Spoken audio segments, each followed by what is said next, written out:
12 heures d'avion dans les jambes, 6 heures de décalage horaire. Pour peu, hier, Rudy Wallem avait encore la tête dans les nuages, quelque part entre Averbaud et la Floride, d'où il revenait samedi midi après avoir participé au mondial militaire. L'état de fraîcheur de Louviérois risquait évidemment d'influencer sa course, même si, a priori, avec 15 points d'avance sur Mourit au classement général, cette cross-cup ne pouvait lui échapper. Objectif, terminer dans les 6 premiers Belges sur un parcours qu'il découvrait. Il y a encore une nouvelle surprise. À la place de courir 12 km, nous courons 8 km. Mais enfin, on fera avec, quoi. On fera avec. Il est relativement boueux, c'est ce que vous appréciez? Mais non, avant, logiquement, il était relativement boueux parce qu'on devait passer sur l'arrière dans les champs. Et maintenant, je viens d'apprendre qu'on fait tout le tour, plus ou moins, du terrain de football. Et c'est énormément de relance et de chicanes. Donc j'espère qu'une chose, c'est qu'avec ma grande foulée, je ne serai pas trop handicapé, quoi.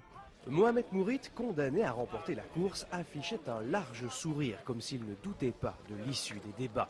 Wallem, pas très loin de son rival, visage fermé, préférait jouer la carte de la modestie, mais avec une confiance sans limite. Je ne pars pas à 100% comme d'habitude, mais il est certain que je ne pars pas battu, hein, ça, il n'y a pas de problème. Pour réussir une bonne course, il fallait prendre un bon départ, car rapidement, la ligne droite se transformait en un goulot sélectif. Wallem, quasi en sprint, ne le manque pas et se positionne d'emblée aux alentours de la 20e place d'un peloton emmené par le Kenyan Jackson. Côté belge, Koen Van Rie s'installe déjà aux avant-postes et dès le deuxième tour, un groupe d'une quinzaine d'hommes crée une première brèche. Les favoris sont là, mais se font discrets, pas question d'attaquer trop tôt.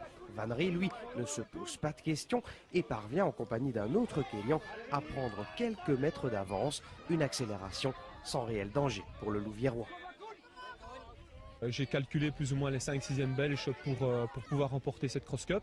Je me suis mis dans un second wagon et j'ai vu qu'il y avait un Kenyan avec Koen Van Rie qui avait déjà fait un trou de 25 mètres. Je me dis là, il n'y a pas de problème.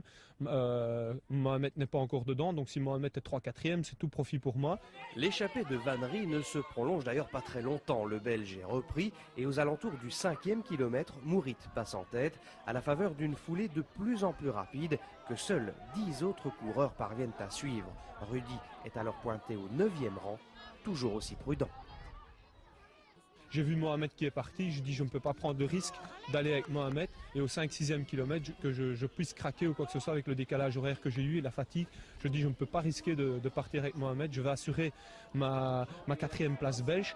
Alors que Mourit est donc seul aux avant-postes de la course, Wallem parvient à accrocher le wagon des poursuivants qui ne sont autres que Van der Straten et Van Rie. À l'entame du 6e et dernier tour, le Hennuyer prend conscience de son potentiel. Il peut encore rivaliser avec le néo-belge pour la victoire finale.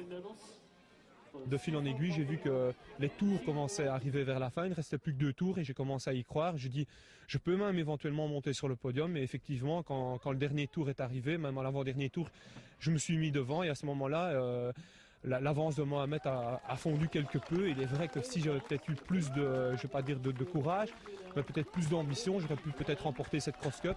Mais la première chose pour moi avant tout, c'était de gagner le classement final, ce qui a été fait. Et puis bon, maintenant je suis 2e, mais je gagne encore la cross cup. Pour moi, c'est bien, quoi. À 31 ans et après avoir connu de gros problèmes physiques, Wallem réussit l'exploit d'empocher cette cross cup pour la 3e fois, 10 ans presque jour pour jour après son premier sacre. Bon, c'est fantastique, hein. Il y a que Vincent qui a fait ça, donc quand on sait refaire ça comme Monsieur Rousseau, je dis Monsieur Rousseau parce que tellement j'ai de l'estime pour lui, sinon c'est le camarade Vincent, c'est quelque chose, quoi. Je crois qu'il y a eu 2 grands comme ça en athlétisme, je pense que je peux dire que je suis dedans maintenant aussi, Vincent et moi-même, et ça c'est quelque chose.